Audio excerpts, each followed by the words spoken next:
Praise lord, హల్లెలూయా. దేవుని నామానికి స్తోత్రాలు. మీ అందరికీ నా వందనాలు తెలియజేస్తున్నాను. ఈ దినం కొరకు దేవుడు సిద్ధపరిచినటువంటి మాటలు. ప్రియ సహోదరి సహోదరుడా, మదర్ తెరీసా అంటే తెలియనటువంటి వారైతే కనుక ఎవరు కూడా లేరు. మదర్ తెరీసా ఎంతగానో మన భారతదేశానికి వచ్చి ఆమె విదేశీ వనిత అయినప్పటికీ కూడాను ఎంతగానో సేవ చేస్తుంది. నిస్వార్థమైనటువంటి సేవ. అనేక మంది అనాథల్ని ఆదరించింది. అనేక మంది కుష్ఠవ్యాధి కలిగినటువంటి వారికి ఆమె స్వయంగా ఉండి సేవా పరిచర్యలు అందించింది. మరి ఎంతగానో ఆమె హాస్పిటాలిటీ ఇచ్చినటువంటి ఒక స్త్రీమూర్తిగా అయితే కనుక ఉన్నది. అందుకు మరి ఆమె అత్యున్నత పురస్కారమైనటువంటి నోబెల్ పురస్కారాన్ని ఆమె పొందుకున్నారు. అంత మాత్రమే కాదు, భారతరత్న పురస్కారాన్ని కూడా ఆమె అందుకున్నారు.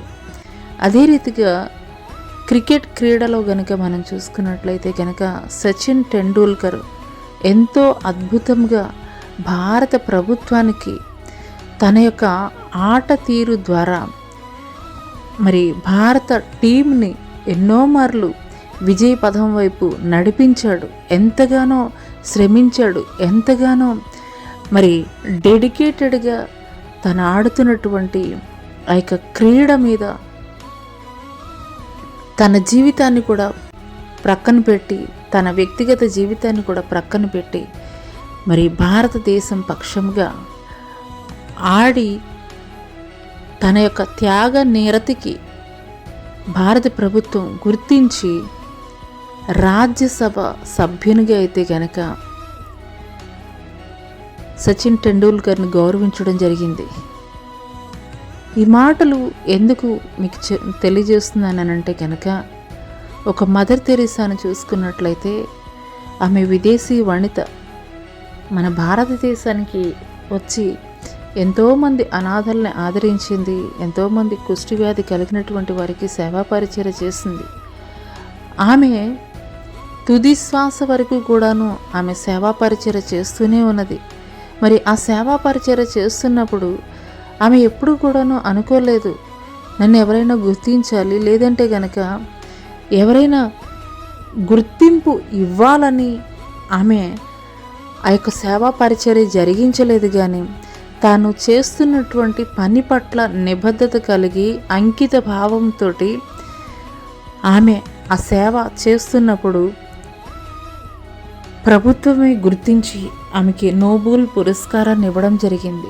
అదే రీతిగా క్రికెట్లో కూడా చూసుకున్నట్లయితే సచిన్ టెండూల్కర్ తను ఆటలో చూపిస్తున్నటువంటి నిబద్ధత, అంకిత భావాన్ని ఎవరో గుర్తించాలని తనైతే గనక ఆడలేదు. కానీ తను ఆడుతున్నటువంటి ఆ యొక్క క్రీడ పట్ల నిబద్ధతతోటి, అంకిత భావంతో ఎప్పుడైతే ఆడుతూ ఉన్నాడో ప్రభుత్వం గుర్తించింది కాబట్టే రాజ్యసభ సభ్యునిగా మరి గౌరవించడం జరిగింది. అదే రీతిగా దేవుణ్ణి ఎరిగినటువంటి నీవు, దేవుణ్ణి వెంబడిస్తున్నటువంటి నీవు,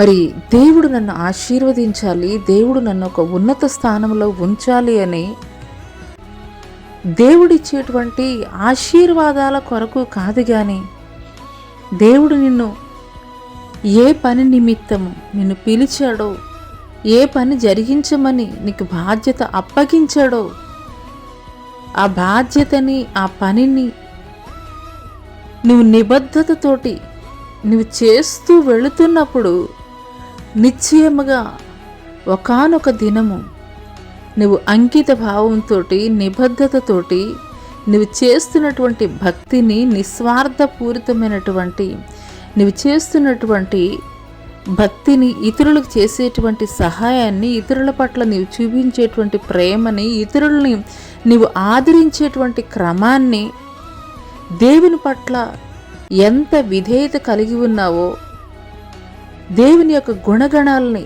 ఏ రీతిగా నీ జీవితానికి అన్వయించుకొని నీవు జీవిస్తూ ఉన్నావో, ఇవన్నీ కూడా చూస్తున్నటువంటి దేవుడు నిన్ను ఊరికే అయితే కనుక ఆయన విడిచిపెట్టడు.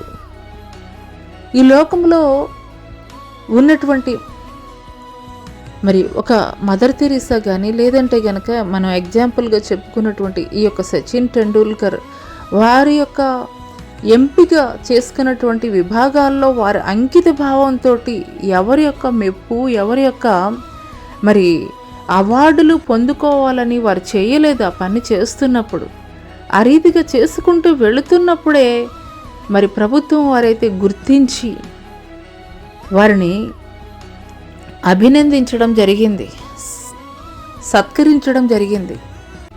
అదే రీతిగా నీ యొక్క భక్తి జీవితంలో కూడాను మరి దేవుని లేఖనం తెలియజేస్తుంది, నాగటి మీద చేయి వేసినటువంటి వాడు మరలా వెనక్కి తిరిగి ఏ రీతిగా చూడో అదే రీతిగా క్రైస్తవుని జీవితం కూడా ఉండాలని ఈ యొక్క ఉదయకాల సమయంలో పరిశుద్ధాత్మ దేవుడు తెలియజేస్తున్నాడు. మనుషులేదో మరి మెచ్చుకుంటారనో, లేదంటే కనుక మనుషులేదో నీకు ఘనతనిస్తారనో కాదు, కానీ దేవుని చిత్తానుసారంగా దేవుడు నీకు అప్పగించినటువంటి బాధ్యతని, పనిని, పరిచర్యని నువ్వు ఖచ్చితంగా చేస్తున్నావా లేదా అనేది దేవుడు నన్ను చూస్తున్నాడు అనేటువంటి విషయాన్ని మాత్రమే నీ మనసులో నువ్వు పెట్టుకొని నువ్వు ఎప్పుడైతే దేవుని పని నువ్వు జరిగిస్తూ ఉంటావో, దేవుని పట్ల విధేయత కలిగి భక్తి చేస్తూ ఉంటావో, నీవు పరుగులు పెట్టనవసరం లేదు. బహుమానాల కొరకు దేవుడే నీవు చేస్తున్నటువంటి నిస్వార్థమైనటువంటి భక్తిని, ఆయన పట్ల చూపిస్తున్నటువంటి విధేయతని చూసినటువంటి దేవుడు ఈ లోక మనుషులే మరి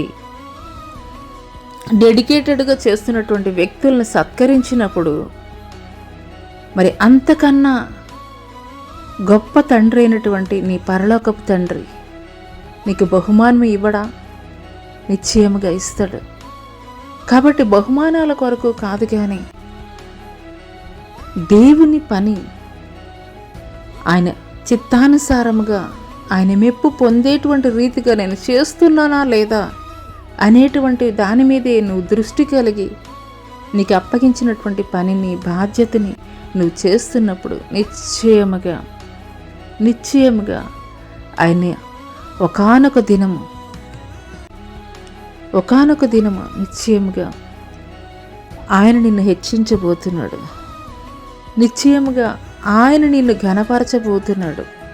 ఈ యొక్క ఉదయకాల సమయంలో దేవుడు ఈ మాటలు నా కొరకే మాట్లాడుతున్నారని నీవు విశ్వసించగలిగినట్లయితే, బహుమానాల కొరకు పరిగెట్టినటువంటి ఒక బిలాము శాపాన్ని కొని తెచ్చుకున్నాడు. అట్టి రీతిగా మన జీవితాలు ఉండకూడదనంటే గనక దేవుడు ఏ పని కొరకు, మరి ఏ పరిచర్య కొరకు, ఎందు నిమిత్తము లోకములో నుండి, పాపములో నుండి, బంధువుల్లో నుండి, స్నేహితుల్లో నుండి, కుటుంబంలో నుండి ప్రత్యేకపరచుకున్నారో ఆ పని నిమిత్తము నిస్వార్థముగా దేవుని చిత్తానుసారంగా నువ్వు చేస్తూ వెళుతున్నప్పుడు నిశ్చయముగా ఒకానొక దినము దేవుడు నిన్ను ఘనపరచబోతున్నాడు. అట్టి కృప దేవుడు నీకు దయచేయనుగాక. ఆమేన్.